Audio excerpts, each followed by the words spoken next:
Hello मेरे 7th class के बच्चों, कैसे हो आप सभी लोग। तो आपको पता ही होगा कि हमने स्टार बैच स्टार्ट कर दिया है। जो बच्चे हमारे स्टार जैसे हैं, छोटे छोटे से बच्चे हैं, तो उनके लिए हमने स्टार बैच स्टार्ट किया है। इस बैच के अंदर आपका जितना भी सिलेबस का जो साइंस का जो सिलेबस रहेगा, मैंने कहा कि सिलेबस का जो साइंस रहेगा, जितना भी साइंस का जो आपका सिलेबस रहेगा वो सारा कंप्लीट करवा दिया जाएगा बच्चों।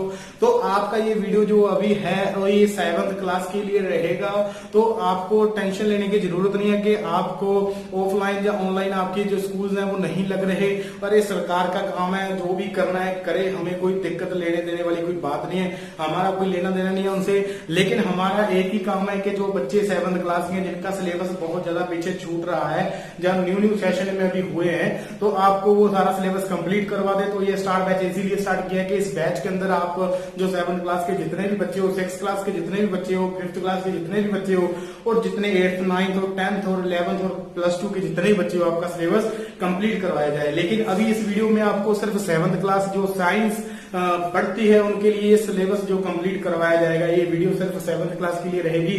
तो बेटा आपको बोलना चाहता हूं कि लेक्चर को स्टार्ट करने से पहले आपने इस वीडियो को लाइक तो जरूर करना है, कमेंट कर देना है, सब्सक्राइब करना है। कमेंट तो आपने एंड पे जाके करना अगर आपको मजा आ गया मेरे साथ पढ़ के। तो बेटा आपको बता रहा हूं कि अगर आपके अंदर एनर्जी नहीं है, अगर आप बोर हो रहे हो, इस वीडियो को लगा करके थोड़ा सा डांस कर लो। आप डांस करना बहुत ज्यादा जरूरी होता है। कैसा भी आपको डांस आता है, इस तरह का डांस आता है, आपको इस तरह का डांस आता है, जैसा भी आपको डांस आता है, डांस करना बहुत जरूरी है।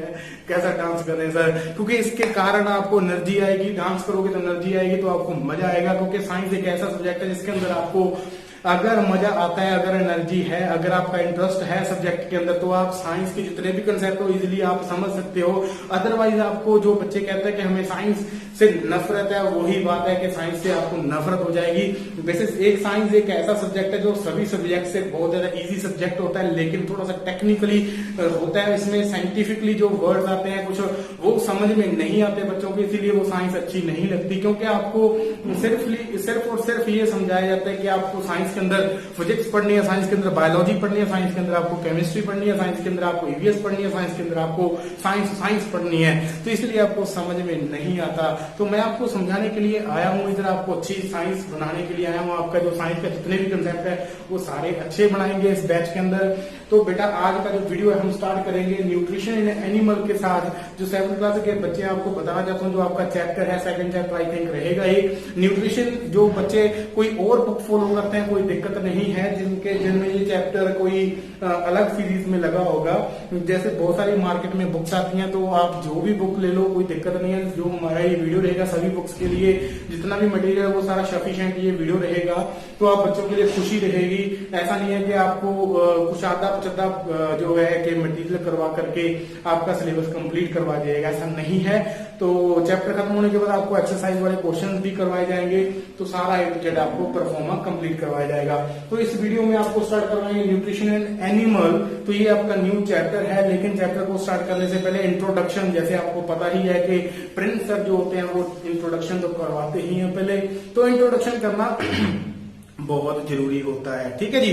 तो इंट्रोडक्शन से क्या होता है कि आपको 30, 40, 50% आपका जो चैप्टर का जो थीम होता है, चैप्टर में आप क्या पढ़ने वाले हो, चैप्टर के अंदर क्या क्या होता है, वो सारा आपको जजमेंट हो जाती है, आपको थीम का आइडिया हो जाता है। तो आपको इजी हो जाता है कि चैप्टर में क्या है वो समझना आपके लिए इजी हो जाता है। तो आपको चैप्टर में न्यूट्रिशन एंड एनिमल्स ये पढ़ोगे, एनिमल्स की न्यूट्रिशन के बारे में बात करोगे। एनिमल जैसे हम हो गए, एनिमल जैसे और हमारे जैसे जो एनिमल्स हैं बेचारे, उनकी बात करेंगे। सभी का न्यूट्रिशन कैसा होता है, सभी क्या क्या खाते हैं, कैसे खाते हैं, कौन कौन सा रास्ता होता है उनका खाने का, और खाने के बाद निकालते भी हैं। तो सभी पढ़ेंगे हम। चलो देखते हैं जी। तो आपको पता ही है कि न्यूट्रिशन, सबसे पहले मैं बात करूंगा न्यूट्रिशन की। तो न्यूट्रिशन क्या होता है, तो यहाँ पे हम लिख रहे हैं एक वर्ड न्यूट्रिशन। तो आपको बताना चाहता हूँ कि न्यूट्रिशन क्या होता है। जैसे आप बेटा पूरे दिन के अंदर जो भी आप खाते हो, सुबह का खाना खा रहे हो, जैसा भी खा रहे हो, हमें कोई लेना देना नहीं है। आप दोपहर का खा रहे हो, आप शाम का खा रहे हो, बस बात ये बोल रहा हूँ कि पूरे दिन में आप जो भी खा रहे हो, जो भी आपका मन कर रहा है वो खा रहे हो, उसी को बोलते हैं न्यूट्रिशन। लेकिन अब न्यूट्रिशन दो तरह की होती है। वो न्यूट्रिशन होती है एक तो बैड न्यूट्रिशन, एक होती है गुड न्यूट्रिशन, ठीक है जी। बैड और गुड न्यूट्रिशन होती है। बैड न्यूट्रिशन कौन सी, जैसे आपने पूरे दिन में खाना खाया तो आपका डिपेंड करता है कि आपका खाना कैसा रहा, उसी को न्यूट्रिशन बोलते हैं। जैसे कि मान लो आपने सुबह खाया दाल रोटी, दाल के साथ रोटी, आपने दूध मक्खन घी ये सब खाया, तो ये आपका रहा गुड हेल्दी वाला न्यूट्रिशन रहा। बैड न्यूट्रिशन में क्या आता है, आपने बर्गर कुलचे गोलगप्पे ये ऐसा कुछ खा लिया तो ये आपका बैड न्यूट्रिशन रहेगा। तो इसी तरीके से आपके न्यूट्रिशन दो तरीके की होती है, बैड और गुड न्यूट्रिशन। अब न्यूट्रिशन के अंदर आपके न्यूट्रिएंट्स होने बहुत ज्यादा जरूरी है, ध्यान देना, आपके न्यूट्रिएंट्स होने बहुत ज्यादा जरूरी हैं, जो आपकी बुक में कई बार दिए जाते हैं न्यूट्रिएंट्स। अब न्यूट्रिशन और न्यूट्रिएंट्स में बहुत ज्यादा डिफरेंस है। कई बच्चे तो न्यूट्रिशन और न्यूट्रिएंट्स को एक जैसा लिख देते हैं, तो बिल्कुल ही गलत बात है। न्यूट्रिशन तो वो हो गई जो आप खाते हो, जो आपकी बॉडी की रिक्वायरमेंट है, आप खा रहे हो, आपकी बॉडी अब डेवलप हो रही है, आपकी बॉडी अब तगड़ी हो रही है, तो वो तो न्यूट्रिशन हो गई। लेकिन बात यह है कि न्यूट्रिशन के अंदर अब न्यूट्रिएंट्स है या नहीं है। न्यूट्रिएंट्स का मतलब तत्व, जरूरी तत्व, जो इसको हम बोलते हैं पंजाबी में अगर लिखें तो हम इसको लिखते हैं तत्व। ठीक है जी। तो मैं पंजाबी में लिख रहा हूँ, हिंदी मेरे को बोलनी आती है, वो भी थोड़ी बहुत ही आती है, लेकिन लिखनी नहीं आती, आपको पहले ही बोल रहा हूँ। ठीक है जी। तो हम बोलते हैं न्यूट्रिएंट्स को क्या बोलते हैं, तत्व, जरूरी जो हमारी चीजें होती हैं, वो अगर फूड में है तो हमारा कंप्लीट और गुड और हेल्दी न्यूट्रिशन वो बन जाता है। ठीक है। न्यूट्रिशन के अंदर आपके न्यूट्रिएंट्स होने बहुत जरूरी है। न्यूट्रिएंट्स कौन कौन से होते हैं, आपके जो मेनली जो नाउन है, जो आपको छोटी क्लासेस में भी पढ़ाया जाता है, जो आपको टीचर भी कई बार करवा देता है, वो कौन से, कार्बोहाइड्रेट्स, प्रोटीन्स, मिनरल्स जो आपको वाटर से मिलते हैं, मिनरल्स, फैट, ये सारे के सारे हो गए, फैट्स हो गए, और आपका एक आता और होता है, ठीक है, विटामिन, हाँ विटामिन हो गए, आपके विटामिन हो गए। तो कई बार ऐसा होता है कि पढ़ाते टाइम ना कई चीजें ऐसे ही नॉर्मली ना दिमाग से निकल जाती हैं, तो आपने वो इसीलिए बोलते हैं कि जब हम टीचर लोग पढ़ाते हैं तो आपको बुक की हेल्प लेनी बहुत जरूरी है। तो न्यूट्रिएंट्स क्या आ गए, कार्बोहाइड्रेट्स हो गए, प्रोटीन हो गए, मिनरल्स हो गए, फैट हो गए, विटामिन हो गए। विटामिन, फैट, प्रोटीन और कार्बोहाइड्रेट्स आपको दाल, रोटी और सब्जियों, हरी सब्जियों में से मिलेगा। मिनरल्स आपको क्या मिलेंगे, आपको पानी में से, अगर हेल्दी पानी है तो आपको वहां से मिल जाएंगे। आपको दूध में से भी आपको मिलेगा प्रोटीन और मिनरल्स, फैट और विटामिन आपको मिल जाते हैं। तो बेटा इसी तरीके से अगर आपका ये सारे, अगर न्यूट्रिशन डिपेंड करती है ना, वही तो हो गया, न्यूट्रिशन आपकी कैसी है, अच्छी न्यूट्रिशन है, अच्छी न्यूट्रिशन में आप दूध पी रहे हो, अच्छी न्यूट्रिशन में आप खाना कैसा खा रहे हो, माँ के हाथ का बना हुआ खाना खा रहे हो, तो आपकी गुड न्यूट्रिशन हो गई। अगर आप बाहर वाली रेडियो का खाना खा रहे हो तो आपकी बैड न्यूट्रिशन हो गई। और न्यूट्रिशन के अंदर जो बाहर वाली होती है न्यूट्रिशन, बाजार की जो न्यूट्रिशन होती है, उसमें ये सारे न्यूट्रिएंट्स नहीं होते, जिसके कारण आपके अंदर सिर्फ क्या आता है, सिर्फ और सिर्फ आपको मोटापा आता है। ठीक है जी। तो अगर आप अच्छी न्यूट्रिशन ले रहे हो, उसके अंदर ये सारे न्यूट्रिएंट्स होते हैं, जिसके कारण आपको आता है, आपको ताकत आती है, स्ट्रेंथ आती है, आपकी आई साइट कमजोर नहीं होती, आपका जो बॉडी कलर है, आपका जो स्किन कलर है वो अच्छा हो जाता है। तो यही होते हैं न्यूट्रिएंट्स। तो आपका याद रखना कि न्यूट्रिएंट्स में न्यूट्रिशन में न्यूट्रिएंट्स होने बहुत जरूरी है। अब न्यूट्रिशन लेने के तरीके अलग अलग हैं सभी एनिमल्स के, अगर बात करूं, ठीक है, जैसे लाइन की बात करूं, जो शेर होता है वो कच्चा मांस खा जाता है, उसका न्यूट्रिशन कैसा होगा, देखो कैसे है, वो कोई एनिमल मिला उसने कच्चा ही चबा दिया, अब उसकी न्यूट्रिशन देखो कैसी है। ठीक है। अगर हमारी बात करें तो हम खाने को पका के खाते हैं, तो हमारी न्यूट्रिशन कैसी हो गई। अगर मैं छोटे बच्चे की बात करूं, चाहे वो किसी भी एनिमल का है, तो वो अपनी मदर के मिल्क के ऊपर फीड करता है, उसकी देखो न्यूट्रिशन अब डिफरेंट टाइप की हो गई। अगर अम्बीबा की बात करूं तो अम्बीबा, जैसे अम्बीबा हो गया, और पानी में रहने वाले जितने भी जानवर होते हैं, ठीक है, तो वो पानी, जैसे फिशेस की बात करूं, फिश जो पानी में जो छोटे मोटे जानवर होते हैं जिनको वो खा जाते हैं,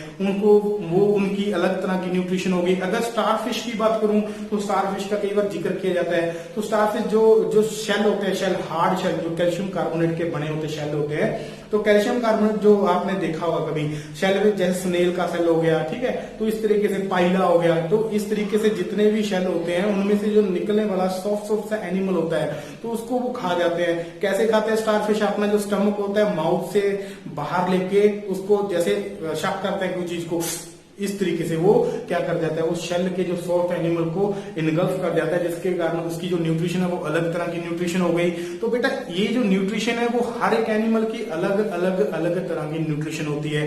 तो मतलब डिपेंड करता है कि कौन सा एनिमल कैसा है, तो उसकी न्यूट्रिशन देखने के लिए अगर हम बात करें डॉग की बात करें तो जैसे हम चबा के खाते हैं डॉग भी वैसे ही खा जाते हैं, लेकिन वो भी कई बार कार्निवोर्स हो जाते हैं, ठीक है, वो भी कई बार कच्चा मांस खा जाते हैं। तो ये डिपेंड करता है। तो इस पूरे फुल चैप्टर में हमने न्यूट्रिशन एंड एनिमल्स के बारे में ही पढ़ना है कि एनिमल्स की न्यूट्रिशन कैसे कैसे होती है।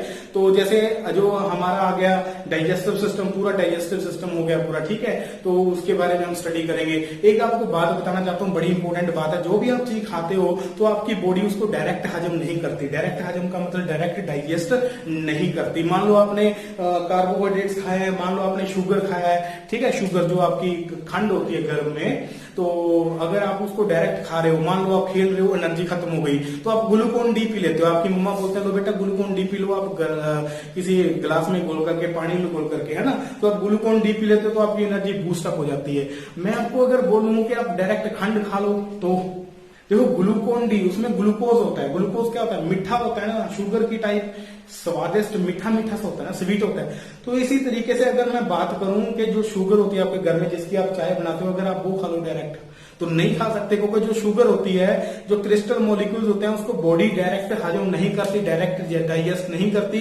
अब बॉडी पहले उस खंड को, उस शुगर को क्या करेगी? ब्रेक डाउन करेगी। ब्रेक डाउन किसमें करेगी? ग्लूकोज में। अब ग्लूकोज में ब्रेक डाउन होने के बाद ही फिर बॉडी उसको डाइजेस्ट करेगी।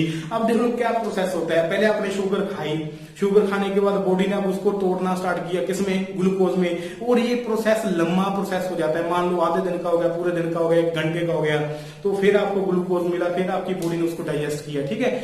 तो इसी तरीके से ग्लूकोन डी जो होता है वो आपको पहले से ही वो सिंपलेस्ट फॉर्म में बना करके दिया जाता है। तो बॉडी उसको जैसे ही आप उसको कंज्यूम करते हो ग्लूकोन डी को, बॉडी आपका जैसे ही उसको डाइजेस्ट कर लेती है, ठीक है, तो आपको एनर्जी आ जाती है।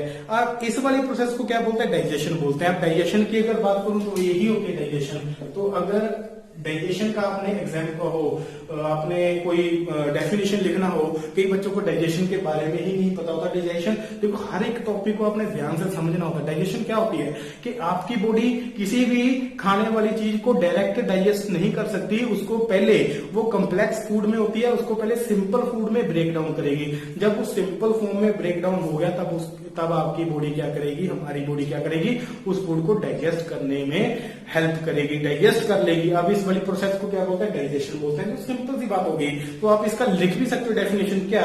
The food in complex form that breaks down into the simplest form, then our body digest it. This process is called digestion. तो आप इस तरीके से लिख भी सकते हो, तो इसको डाइजेशन बोलते हो। आई होप कि आपको सभी को ये कुछ इंपॉर्टेंट जो टर्म्स थी वो आपको समझ में आ चुकी हैं। तो आपका बेटा नेक्स्ट जो वीडियो रहेगा वो आपका डाइजेशन पे रहेगा। ह्यूमन बीइंग की डाइजेशन कैसी होती है, एनिमल्स की डाइजेशन कैसी होती है। तो आपका फर्स्ट जो वीडियो होता है वो आपका इंट्रोडक्शन के ऊपर होता है। अब इंट्रोडक्शन अगर आप नहीं करोगे, अगर आप सेकंड वीडियो उठा के देखने लगोगे, तो आपको गारंटी से बोल रहा हूँ समझ में नहीं आएगा, आपको साइंस डिफिकल्ट लगेगी। तो इसीलिए बोल रहा हूँ कि आपको ये जो इंट्रोडक्टरी पार्ट होता है ये आपको देखने जरूरी होते हैं, ताकि आपको जो चैप्टर का जितना भी जो मेन थीम है वो आपको समझ में आ जाए। चैप्टर की कुछ ऐसी बातें होती हैं जो बाद में नहीं पढ़ाई जाती, जो इंट्रोडक्शन में पढ़ाई जाती हैं, वो आपको क्लियर हो जाए, ताकि आपके लिए चैप्टर भी सॉफ्ट हो जाए। तो अच्छे तरीके से आप इस चैप्टर को भी क्या कर लो, डाइजेस्ट कर लो, अपने दिमाग में डाइजेस्ट कर लो। तो बेटा आज के लिए बस इतना ही। नेक्स्ट वीडियो में मिलूंगा, आपका friend Singla. Thank you so much.